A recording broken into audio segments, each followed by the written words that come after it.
موسیٰ علیہ السلام نے ایک مرتبہ اللہ پاک سے پوچھا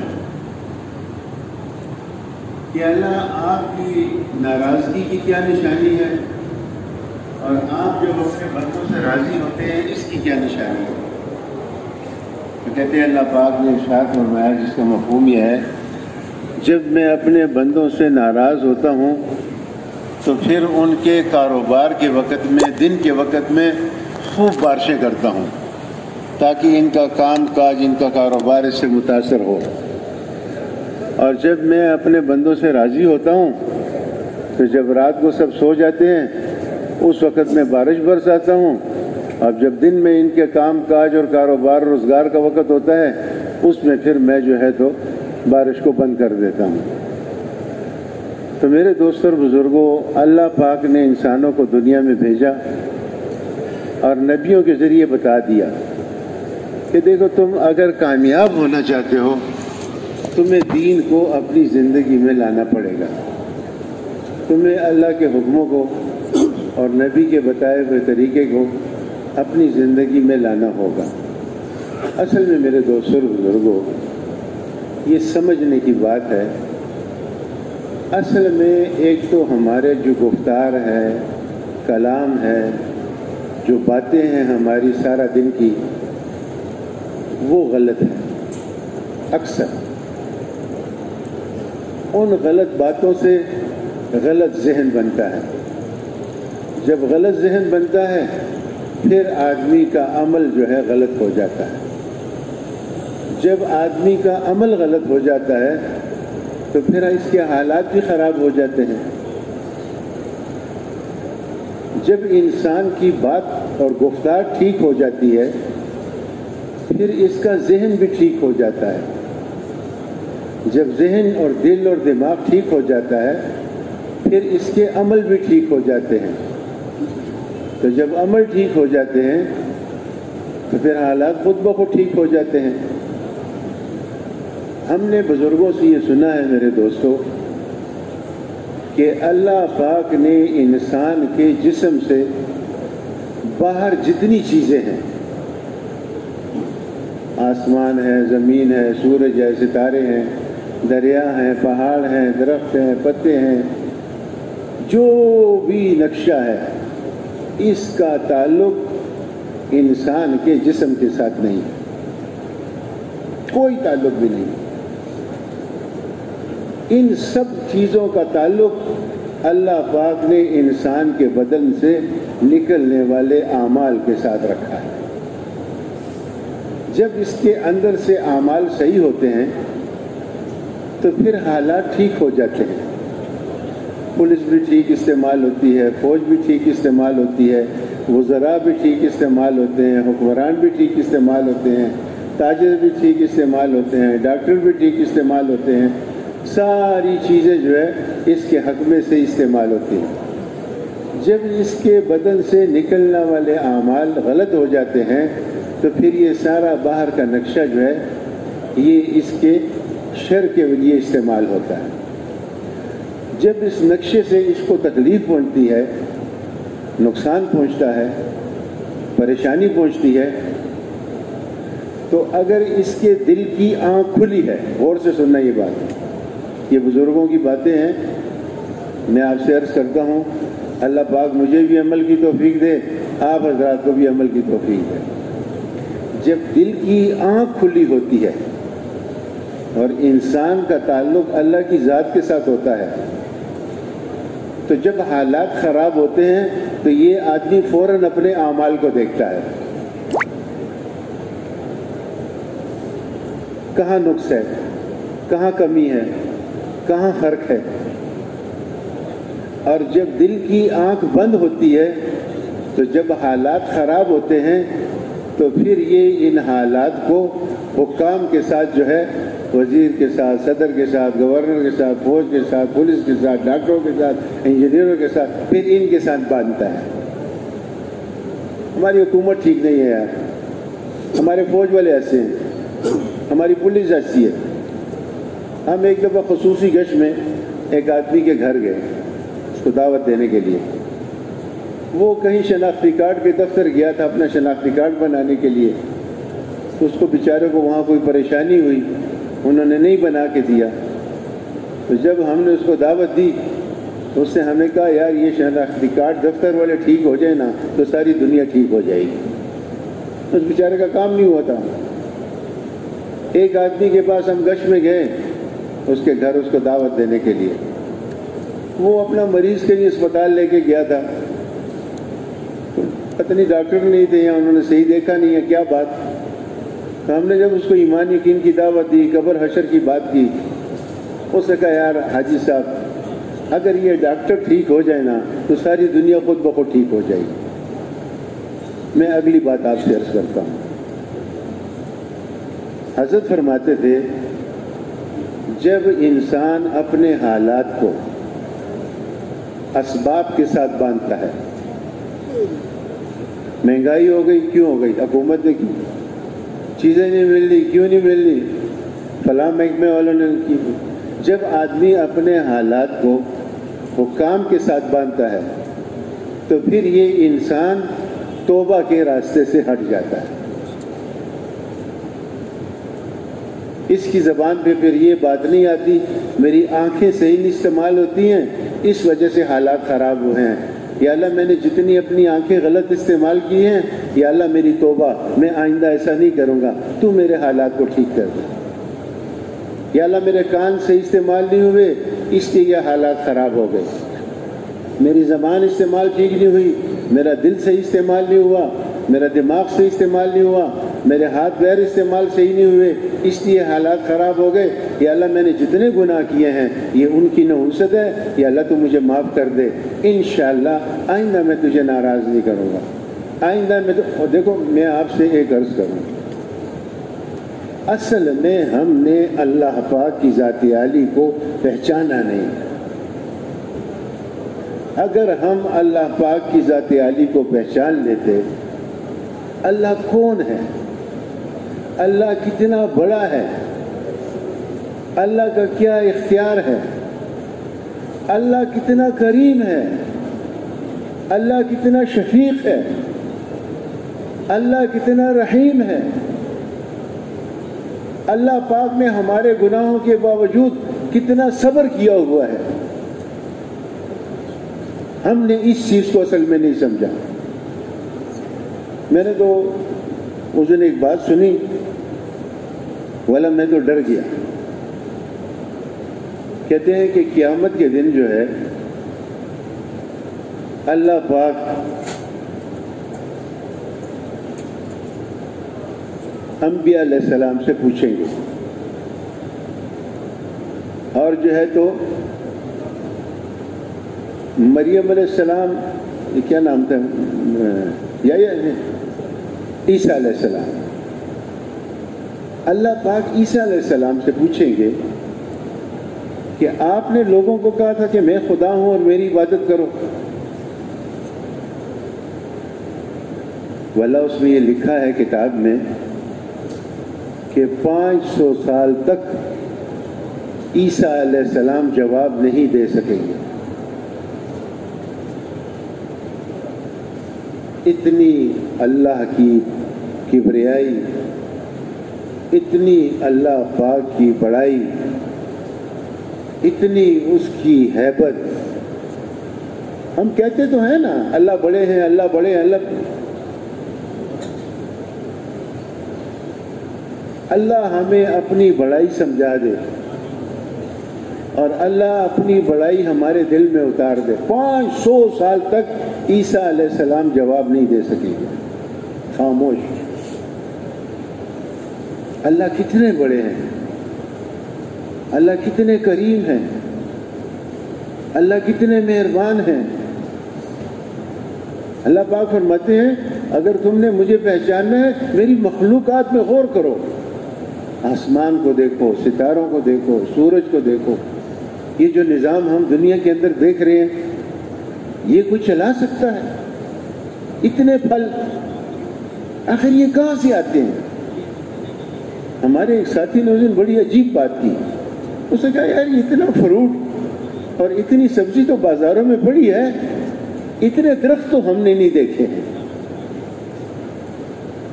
اتنے درخت کہاں ہیں کہ روزانہ اتنا فروٹ آتا ہے اور وہ رات کو ختم ہو جاتا ہے, صبح پھر نیا فروٹ آ جاتا ہے, وہ ختم ہو جاتا ہے, پھر دوسرے دن دوسرا فروٹ آ جاتا ہے, اور ایک دن نہیں, سال کے 12 مہینے یہی حال ہے. آخر آتا کہاں سے ہے یہ؟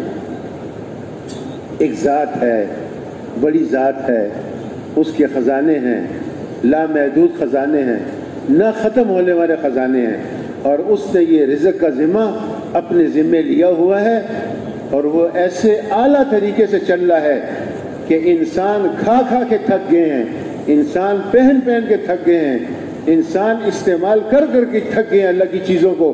اللہ کی چیزوں کے اندر کوئی کمی نہیں آتی ہے.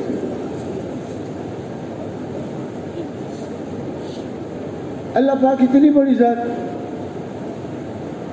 حدیث قدسی ہے. میں ایک آدمی کے ساتھ اب باتیں کر رہے تھے, اس نے یہ بات کہی, اس نے کہا حدیث قدسی ہے, حضور صلی اللہ علیہ وسلم کا ارشاد ہے کہ اللہ پاک ارشاد فرماتے ہیں, جس کا مفہوم یہ ہے اگر تم لوگ گناہ نہیں کرو گے اور پھر توبہ نہیں کرو گے, میں تم کو ختم کر دوں گا. تمہاری جگہ ایسے لوگوں کو لاؤں گا کہ جو گناہ کریں اور پھر اس کے بعد مجھ سے توبہ کریں, معافی مانگیں. تو حضرت یوں فرماتے تھے کہ یہ اللہ پاک نے کیوں فرمایا؟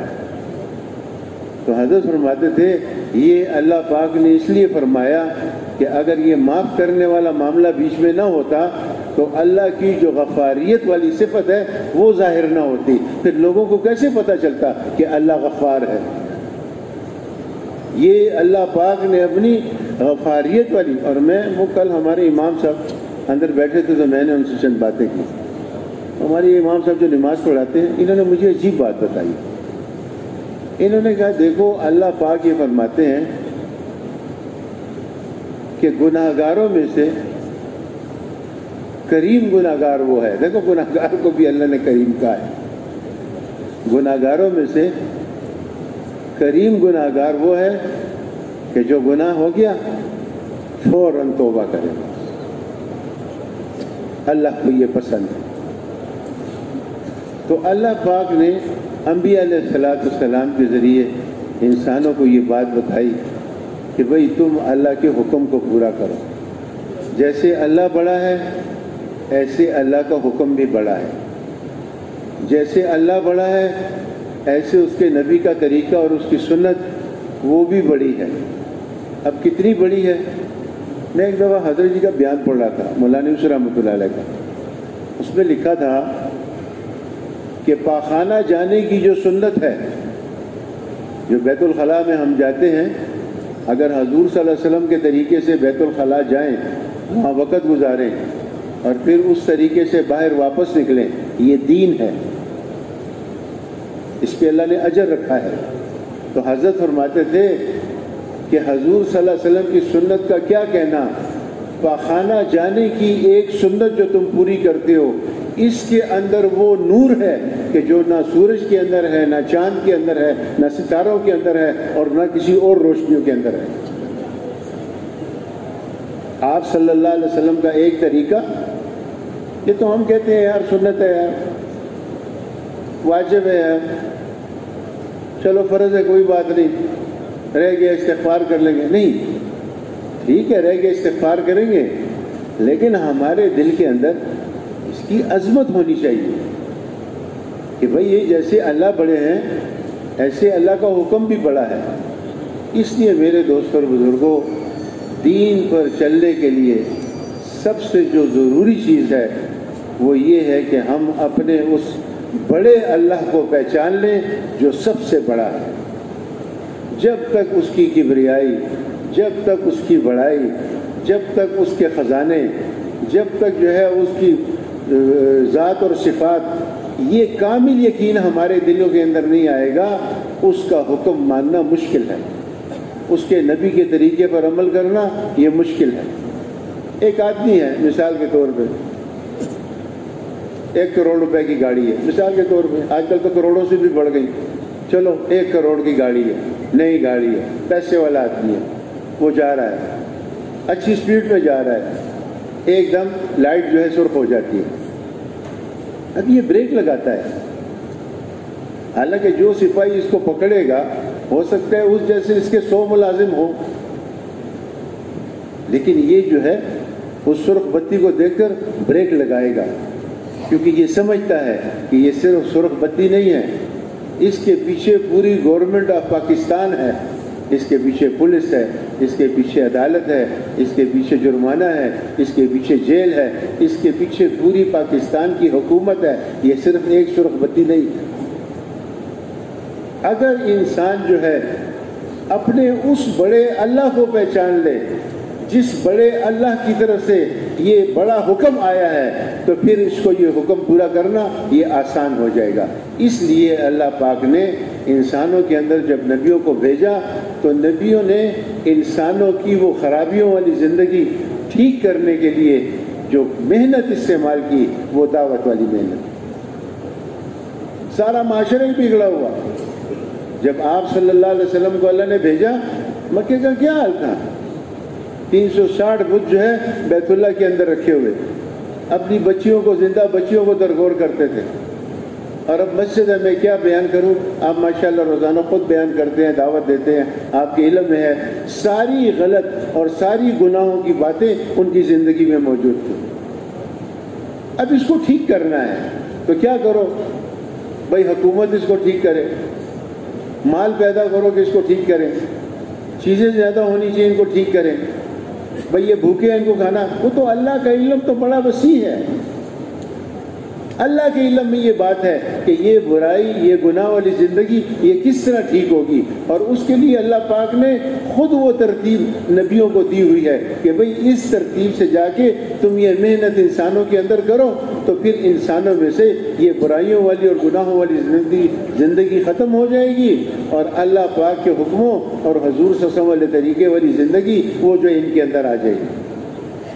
اب مکے کے بت پرستوں کے اندر اللہ پاک نے حضور صلی اللہ علیہ وسلم کو بھیجا، اللہ نے حضور کو مال نہیں دیا، ملک نہیں دیا، چیزیں نہیں دی، حکومت کے نقشے نہیں دیے، فوج نہیں دی، ایٹم بم نہیں دیا، آپ صلی اللہ علیہ وسلم کو اللہ پاک نے دعوت والا کام دیا کہ جاؤ ان کو یہ بتاؤ کہ میں سب سے بڑا ہوں اور میں خالق ہوں، یہ سب کچھ میں نے بنایا ہے، سب کچھ میں نے پیدا کیا ہے، اور یہ اس دنیا میں ایک ایک پتا جو ہے وہ میرے حکم کے ساتھ جکڑا ہوا ہے، میرے حکم کے بغیر ایک پتا بھی نہیں ہل سکتا، تو اس کائنات کا خالق بھی میں ہوں اور اس کائنات کا مالک بھی میں ہوں، اور میرے حکم کو پورا کرو نبی کے طریقے ساتھ، تم دنیا میں بھی کامیاب ہوگے، آخرت میں بھی کامیاب۔ میرے دوستوں اور بزرگوں، یہ شیطان جو ہے اس کا کام ہے انسان کو اللہ سے مایوس کرنا۔ ہمارا ایک سفر تھا، ہم زمبابوے گئے، وہاں اجتماع تھا، شاہد صاحب بھی تھے ہمارے ساتھ، بلکہ ہم ان کے ساتھ تھے۔ پہلے ہم زمبابوے گئے، پھر موزمبیق گئے، پھر ساؤتھ افریقہ گئے، پھر اس کے بعد کینیا آئے۔ تو کینیا اجتماع کے دوران حاجی عبدالوہاب صاحب رحمۃ اللہ علیہ کا ٹیلی فون آیا کہ بھئی 1 مہینہ ہو گیا تم لوگ کہاں ہو؟ ہم نے کہا جی ہم بس کینیا میں ہیں، اور پرسوں انشاءاللہ دعا ہو جائے گی اور 3-4 دن کے بعد ہم ریمنڈ پہنچ جائیں گے۔ تو حاجی صاحب تو ایک عجیب آدمی تھے، ان کی بات کے اندر جو اثر تھا، ان کی جو فکر تھی، ان کی جو قربانی تھی، ان کا جو اللہ کے ساتھ تعلق تھا، وہ ایک جملہ کہتے تھے، ہم 1 گھنٹہ تقریر کریں ہمارے میں وہ اثر نہیں ہے جو حاجی صاحب کے ایک جملے میں اثر ہوتا تھا، کیونکہ اس جملے کے پیچھے ان کی قربانی تھی، ان کا اللہ کے ساتھ تعلق تھا۔ حاجی صاحب نے ایک جملہ فرمایا، حاجی صاحب نے فرمایا بھائی کینیا والوں سے کہو اللہ سے مایوس نہ ہو، بس اتنی بات تھی۔ اتنا اثر تھا اس بات کا ہماری ساری جماعت کے اوپر کہ اجتماع میں جس کا بھی بیان طے ہوتا تھا وہ اپنے بیان میں یہ بات ضرور کہتا تھا کہ بھئی حاجی صاحب نے جواب بھجوایا ہے، اللہ سے نا امید نہ ہو، اللہ سے مایوس نہ ہو۔ انبیاء علیہ السلام نے جو برے سے برے حالات کے اندر اپنی محنت کو جاری رکھا، وہ یہ بات تھی کہ انبیاء علیہ السلام اللہ سے مایوس نہیں تھے۔ ہمیں شیطان مایوس کر دیتا ہے، یار یہ حالات کیسے ٹھیک ہوں گے۔ حضرت کا ایک ملفوظ ہے، بڑا عجیب ملفوظ ہے۔ حضرت فرماتے تھے یہ کام بہت آسان ہے، بہت آسان ہے، بہت آسان ہے، 3 دفعہ فرمایا۔ یہ کام بہت آسان ہے، بہت آسان ہے، بہت آسان ہے۔ کیوں؟ کہ کرنے والے اللہ کی ذات ہے۔ اگر ہمارے تک ہوتا یہ ہدایت کا مسئلہ پھر ناممکن تھا، تو چونکہ اللہ نے ہدایت اپنے ہاتھ میں رکھ لی ہے اس لیے آسان ہے۔ محنت دے دی ہمیں اور ہدایت رکھ لی اپنے ہاتھ میں کہ تم محنت کرو، ہم انسانوں کو ہدایت دیں گے۔ تو انبیاء علیہ السلام اس استحضار کے ساتھ انسانوں کو دعوت دیتے تھے۔ آپ صلی اللہ علیہ وسلم جب تشریف لائے تو ساری دنیا اندھیرا ہی اندھیرا تھا، جہالت ہی جہالت تھی۔ آپ صلی اللہ علیہ وسلم نے دعوت کے ذریعے اس خراب ماحول کے اندر محنت شروع فرمائی، اور اللہ پاک نے حکم دیا یا ایھا المدثر قم فانذر وربک فکبر، کہ اے کملی اوڑھنے والے، مفہوم ایسا ہے، کھڑے ہو جائیے اور ان لوگوں کو ہم سے ڈرائیے۔ کس طرح ڈرائیے؟ ان کے سامنے ہماری بڑائی بیان کیجیے۔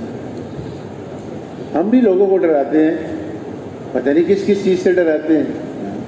مولانا اسلم صاحب رحمۃ اللہ فرماتے تھے کہ اگر کوئی غیر، عیسائی، یہودی، ہندو، سکھ، اللہ کا منکر، اللہ کا نافرمان، اور اللہ کے یہاں اس کی کوئی حیثیت ہی نہیں ہے، اگر وہ کہہ دے کہ میں تم سب تمہارے ساتھ ہوں، ہم خوش ہو جاتے ہیں۔ ہم کہتے ہیں ہو فلانا ملک نے کہہ دیا میں تمہارے ساتھ ہوں، اتنے ارب ڈالر میں تمہیں بھجواؤں گا، میں تمہاری مدد کروں گا۔ کہا اس جھوٹے کافر کی زبان پہ تو ہم یقین کرتے ہیں، اور اس اللہ کے سچے نبی کی بات پر ہم یقین نہیں کرتے۔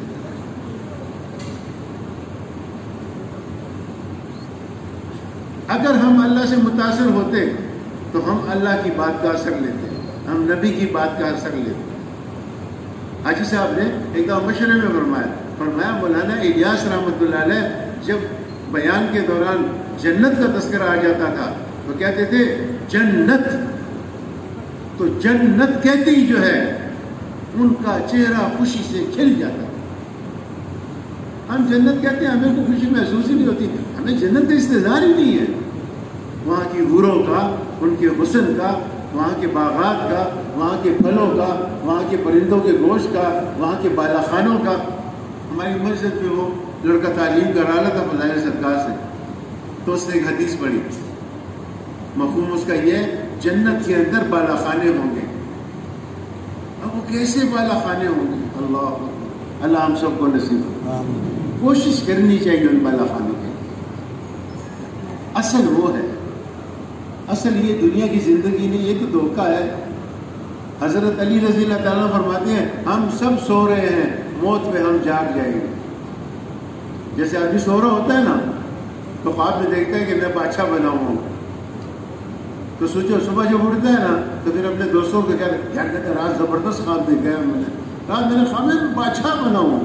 اسی طرح قیامت کے دن لوگ کہیں گے یار میں دنیا میں لینڈ لارڈ تھا، میں دنیا میں بڑا کارخانے دار تھا، میں دنیا کے اندر بڑا مال والا تھا، میں دنیا کے اندر پہلے نمبر پہ مال والا تھا۔ اور جو ہے اخباروں میں بھی آتا تھا کہ دنیا کا سب سے بڑا مالدار، وہ یار بس دنیا میں تھا، وہ تو خواب تھا، ختم ہو گیا، اب حقیقت ہے، اب سمجھ آئے گا۔ تو اس حدیث میں لکھا تھا مفہوم ایسا ہے کہ جنت میں بالا خانے ہوں گے۔ اب وہ بالا خانے کیسے ہوں گے؟ جنتی جب اپنے بالا خانے میں اندر بیٹھے گا تو باہر کا سارا نقشہ اسے دکھائی دے گا، اور جب وہ باہر سے بالا خانے کے اندر دیکھے گا تو بالا خانے کا سب سے آخری جو حصہ ہے اندر کا وہ بھی اس کو نظر آئے گا۔ اور وہ بالا خانہ ایسا نہیں ہوگا ہماری دنیا کی طرح، یا اس مسجد جتنا بڑا، یا اس مرکز جتنا بڑا، یا اس پشاور جتنا بڑا۔